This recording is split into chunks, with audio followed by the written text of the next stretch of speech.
चलिए बच्चों, स्वागत है सभी का। देखिए, पिछली क्लास में अपन ने पढ़ा था सामाजिक विज्ञान पार्ट 2 वन एवं वन्य जीव प्राणी, है ना। इसके एमसीक्यू क्वेश्चन को अपन इसमें कंप्लीट करेंगे आज।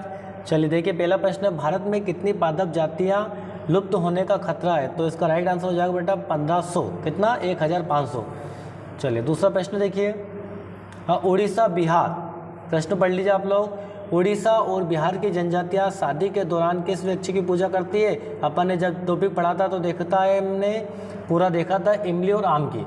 उड़ीसा और बिहार की जो जनजातियां होती है शादी के दौरान इमली और आम के पेड़ों की पूजा करते हैं। ये हमने पिछली क्लास में पढ़ चुके हैं। चलिए अगला देखिए, तीसरा प्रश्न है, तीसरा क्वेश्चन है आपका। प्रश्न है, स्टेट ऑफ फॉरेस्ट रिपोर्ट के अनुसार वर्ष 1997 से सघन वनों के क्षेत्र में कितने किलोमीटर वृद्धि हुई है? तो कितने किलोमीटर वृद्धि हुई है? इसका राइट आंसर है आपका बेटा बी।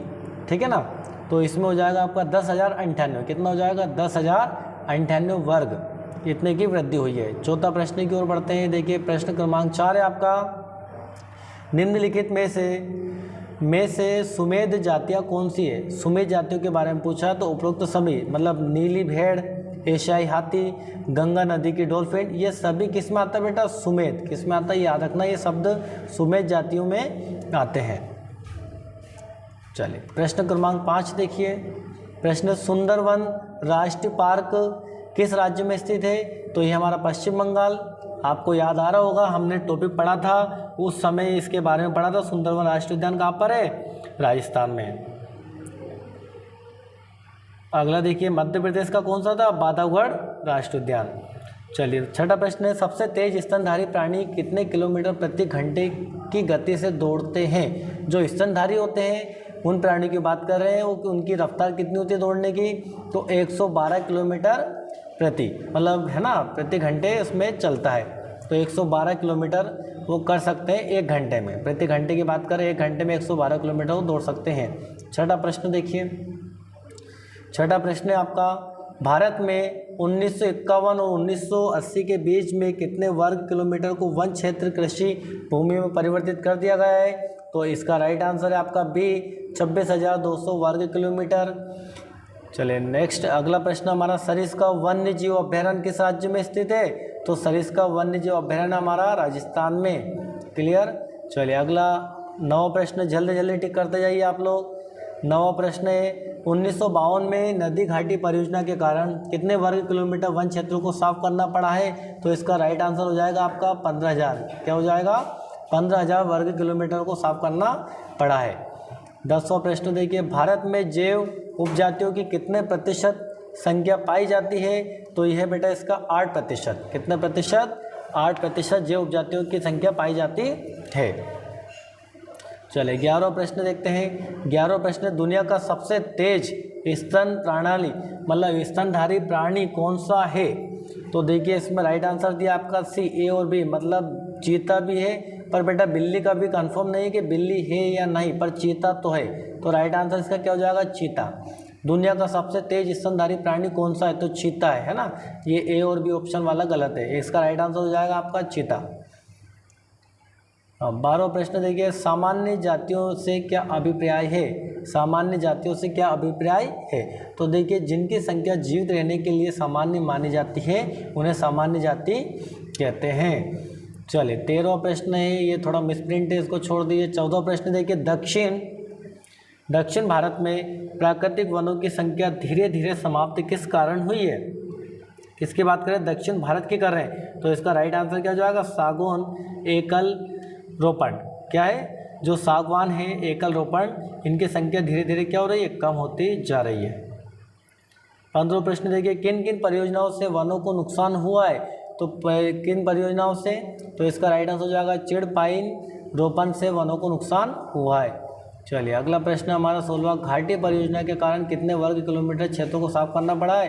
तो ये आपका राइट आंसर क्या हो जाएगा? सी, 15,000 किलोमीटर। कितना? 15,000 किलोमीटर को। चले औषधि पौधे, जो औषधि पौधा होता है कौन कौन से क्षेत्र में बोया जाता है? यह कौन कौन से क्षेत्र में पाया जाता है? बोया नहीं, इसमें पाया जाता है पूछा है। तो इसका हो जाए ए और बी, मतलब हिमाचल प्रदेश में भी और अरुणाचल प्रदेश में भी पाया जाता है।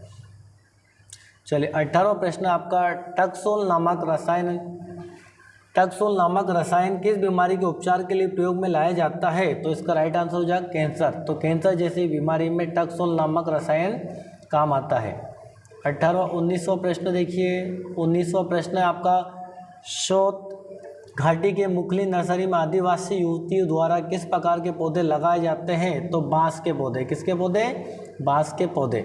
चलिए अगला प्रश्न देखिए 20वां, पर्यावरण विनाश के मुख्य कारक कौन से हैं जिससे पर्यावरण विनाश हो रहा है? तो उपरोक्त तो सभी है बेटा। क्या है? देखो, संसाधनों का असमान बंटवारा और असमान उपयोग या उनका रखरखाव में, है ना, ठीक से रखरखाव नहीं होने के कारण, सभी कारण उसमें है शामिल। चलिए 21वां प्रश्न, भारत में लगभग कितने प्राकृतिक वन समाप्त हो चुके हैं? तो भारत में कितने हो गए? 1/2 से अधिक वन इसमें समाप्त हो चुके हैं। 22वां प्रश्न देखिए, मैंग्रोव क्षेत्र के या मैंग्रोव क्षेत्र कितने प्रतिशत लुप्त हो चुका है? तो मैंग्रोव क्षेत्र जो है आपका 40% लुप्त हो चुका है, मैंग्रोव वन।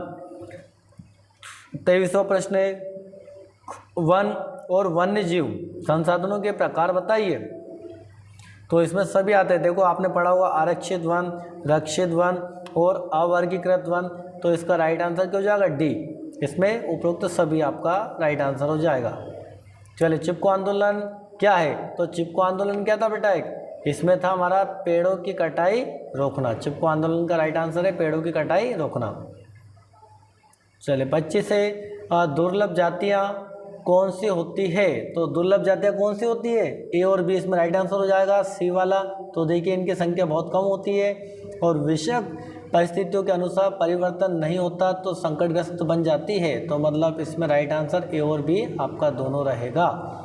चलिए 26वां प्रश्न देखिए, एशियाई चीता की जाति को भारत में कब लुप्त घोषित कर दिया गया? जो एशियाई चीता है उसकी जो जातियां हैं भारत में कब लुप्त घोषित कर दिया उनको? तो इसका राइट आंसर हो जाएगा A. A is the right answer यहाँ पर 1949 में। चलिए 27वां प्रश्न, काला हिरण निम्नलिखित में से किस श्रेणी के जीवों का है? जो काला हिरण है निम्नलिखित में से किस श्रेणी का जीव है? तो देखिए, इसका राइट आंसर है लुप्त प्रजाति का। किसका है? लुप्त प्रजाति का है। 27 के बाद 28वां प्रश्न, भारत में कितने प्रतिशत स्तनधारियों के लुप्त होने का खतरा है? तो इसका राइट आंसर हो जाएगा आपका सी। ठीक है, 20%। कितना प्रतिशत? 20। चलिए 29वां देखिए, विभिन्न प्रकार के पौधे और प्राणियों को विभिन्न श्रेणियों में निर्धारण कौन सी एजेंसी करती है? तो इसका राइट आंसर हो जाएगा बेटा आपका बी, अंतर्राष्ट्रीय प्राकृतिक संरक्षण और प्राकृतिक संसाधन संरक्षण संघ, है ना। तो ये तो हो गया विभिन्न प्रकार की, पर हमसे क्या पूछा है आपका? बी वाला राइट आंसर हो जाएगा IUCN। विश्व की बेहतरीन वन्य जीव परियोजना का नाम बताइए। तो विश्व की सबसे जो बेहतरीन परियोजना है वन्य जीव परियोजना वो है प्रोजेक्ट टाइगर, जिसमें बाघों का संरक्षण इसमें किया गया है और मध्य प्रदेश के बांधवगढ़ जीव है, बांधवगढ़ उमरिया में है। चलिए 31वां प्रश्न देखिए, 1952 में भारत निम्न में से किस प्रजाति को विलुप्त घोषित कर चुका है? तो अभी अपन ने पढ़ा था एशियाई चीते को क्या कर चुका है? वो घोषित विलुप्त, मतलब ये प्रजातियाँ बंद हो गई है, खत्म हो गई है ना, समाप्त हो चुकी है। 32वां देखिए, टक्सोल नामक रसायन पेड़ों के किस भाग से प्राप्त होता है? तो टक्सोल जो कैंसर की बीमारी में काम आता है बेटा, इसका राइट आंसर हो जाएगा सी, उपरोक्त सभी में। तो ये पेड़ों की छाल से प्राप्त होता है, पत्तियों से, टहनियों से, सभी से प्राप्त होता है। तो इसका राइट आंसर हो जाएगा डी। चलिए 33वां प्रश्न देखिए, निम्नलिखित में से कौन भारत के वनों और वन्यजीव संसाधनों के प्रबंधन का प्रभारी है? तो बेटा इसमें जो है गैर सरकारी संगठन नहीं होता है, वन विभाग होता है। कौन सा होता है? वन विभाग। इसका राइट आंसर हो जाएगा सी। चलिए 33 के बाद आता है हमारा चौथा प्रश्न, 34वां, हिमाचल प्रदेश और अरुणाचल प्रदेश में कौन सी प्रजाति के पेड़ सूख गए हैं?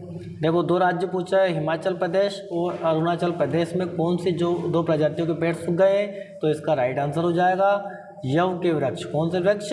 यव के वृक्ष। चलिए 35वां प्रश्न, निम्नलिखित में से किस वर्ष में बाघ परियोजना शुरू की गई थी? तो हमने पढ़ा था टॉपिक में, बाघ परियोजना 1973 में शुरू की गई थी। चलिए 35 के बाद 36वां प्रश्न है आपका, भारत में जैव विविधता को कम करने वाले कारक कौन से? तो इसका राइट आंसर हो जाएगा डी। इसका आंसर क्या हो जाएगा? डी। तो जीव के आवास का विनाश, जंगली जानवरों को मारना और पर्यावरण प्रदूषण, ये सभी इसमें शामिल है। 36 के बाद देखिए 37, निम्नलिखित में से किस राज्य में स्थायी जंगलों के तहत सबसे बड़ा क्षेत्र है? तो स्थायी जंगलों के तहत सबसे बड़ा जो क्षेत्र है बेटा कौन सा है? मध्य प्रदेश। तो ध्यान रखना आप लोग, मध्य प्रदेश में सबसे ज़्यादा वन पाए जाते हैं भारत में पूरे। 37 के बाद 38वां प्रश्न है, धरातलीय जल के कितने प्रतिशत प्रदूषित जल है? मतलब जो हमारा धरातल है, पृथ्वी है, उस पर जो कितना प्रतिशत प्रदूषित जल है? तो इसका राइट आंसर हो जाएगा सी, 70% जल जो हमारा प्रदूषित है। चले, हिमालयन यव क्या है? तो हिमालयन यव क्या है? एक औषधि पौधा है बेटा। क्या है? एक औषधि पौधा है। चले 40 का देखिए, पेड़ पौधों की कटाई से सबसे अधिक नुकसान किन प्रजातियों को हुआ है? तो किन को हुआ है? तो जो वनस्पति को हुआ है और वन्य जीव जातियों को जो वन में रहते हैं। ठीक है, तो इसका राइट आंसर हो जाएगा ए और बी दोनों। अगला प्रश्न देखिए 41 प्रश्न, 1991 में संरक्षित प्रजातियों की सूची में पहली बार किस प्रजाति को शामिल किया गया था? तो इसमें जो सूची बनाई गई थी वो 1991 में संरक्षित मतलब किसके बचाव के लिए किया गया था? तो इसमें पौधे को बचाने के लिए जोर दिया गया था। चलिए, वर्ष 1997 के अनुसार सघन वन क्षेत्रों में कितने वर्ग किलोमीटर की वृद्धि हुई है? तो सघन वन में कितने किलोमीटर की हुई है? 1098। पिछली ये बार क्वेश्चन 2 बार रिपीट हो चुका है। 43वां प्रश्न देखिए, वन और बंजर भूमि जो सरकार, व्यक्तियों और समुदाय के स्वामित्व में होते हैं उन्हें क्या कहते हैं बेटा? अवर्गीकृत वन। क्या कहते हैं? अवर्गीकृत वन। तो इसका राइट आंसर हो जाएगा आपका डी, अवर्गीकृत वन। चलिए देखिए 44वां, राजस्थान के अलवर जिले। देखिए हमने जब टॉपिक पढ़ा था मैंने कहा था बेटा इसको नोट कर लेना। राजस्थान के अलवर जिले के लोगों ने किस प्रकार सेंचुरी घोषित किया गया है ना? तो इसका राइट आंसर हो जाएगा 1200 हेक्टेयर वन को कि क्या घोषित कर दिया उन्होंने? सेंचुरी। क्या कर दिया? सेंचुरी घोषित कर दिया। उसमें शिकार करना प्रतिबंध है। चले 45वां, निम्नलिखित में से कौन एक विलुप्त प्रजाति है? तो बेटा कौन है इसमें? एशियाई चीता। बार बार प्रश्न आ रहा बहुत मोस्ट टाइम पे, एशियाई चीता जो है विलुप्त प्रजाति है, मतलब अब ये पाई नहीं जाती है, खत्म हो चुकी है। 46वां प्रश्न, निम्नलिखित में से कौन सा पक्षी द क्रिटल, क्या दिया इसमें? द क्रिटल। कौन सा पक्षी द क्रिटल प्रजाति की श्रेणी में नहीं आता है? तो मोर नहीं आता बेटा। बाकी ये गुलाबी सिर वाली बतख आती है, पर्वतीय बटेर आती है, जंगली चित्तीदार उल्लू भी आता है, पर मोर द क्रिटल प्रजाति में नहीं आता है। चलिए 47वां प्रश्न, निम्नलिखित में से कौन स्थानीय जाति का उदाहरण है? तो स्थानीय जाति का उदाहरण कौन सा है? निकोबारी कबूतर। कौन है? अंडमान निकोबार का सुना, निकोबारी कबूतर है जो स्थानीय जाति का उदाहरण है। चलिए अगला प्रश्न हमारा, भारत में कितनी वनस्पति उपजातियां भारतीय मूल की है? कितनी उपजातियां बेटा? इसका राइट आंसर है 15,000। कितनी है? 15,000 जो प्रजातियां हैं, उपजातियां हैं भारतीय वनस्पति की, वो है, मूल है।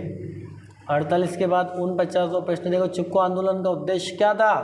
तो चिपको आंदोलन का उद्देश्य था वन संरक्षण, वनों को बचाना। 50वां प्रश्न है आपका, उपनिवेश काल में भारत में वनों का सबसे बड़ा नुकसान किस काल से हुआ? तो उपनिवेश काल में, तो इसका राइट आंसर जो है डी, उपरोक्त सभी। रेल लाइन का हुआ, व्यवसाय का हुआ, वाणिकी का हुआ, उपरोक्त सभी का हुआ है। सॉरी पीडीएफ बड़ा हो चुका है। चलिए 51वां प्रश्न देखिए, भारत में वनस्पतियों की कितनी प्रजातियां पाई जाती है? तो हमने जब लेक्चर पढ़ा था देखा आपने 47,000। कितनी जातियां? 47,000। चलिए अगला प्रश्न, निम्न में से संकटग्रस्त जातियां कौन सी है? तो संकटग्रस्त जातियां बेटा सभी है। कौन सी है? सभी। काला हिरन भी संकटग्रस्त है और गेंडा शेर भी संकटग्रस्त है, मणिपुरी हिरन भी संकटग्रस्त है। तो इसका राइट आंसर क्या हो जाएगा? डी। चलिए अगला प्रश्न है 53वां, बीज बचाओ आंदोलन क्या था? तो बीज बचाओ आंदोलन था टिहरी के किसान द्वारा बिना रासायनिक खाद के फसल को उत्पादन करना, कि भाई फसल तो उत्पादन करेंगे पर रासायनिक खाद उसमें नहीं मिलाएंगे। ठीक है, तो उसका राइट आंसर है हमारा बी। चलिए देखिए अगला प्रश्न है, भारत में सरीसृपों और जल स्थलचरों की कितनी जातियां लुप्त होने का खतरा बना हुआ है? तो इसका है 15 और 3 जातियां। कितना? 15 और 3 जातियां है इसमें जो लुप्त होने का खतरा बना हुआ है।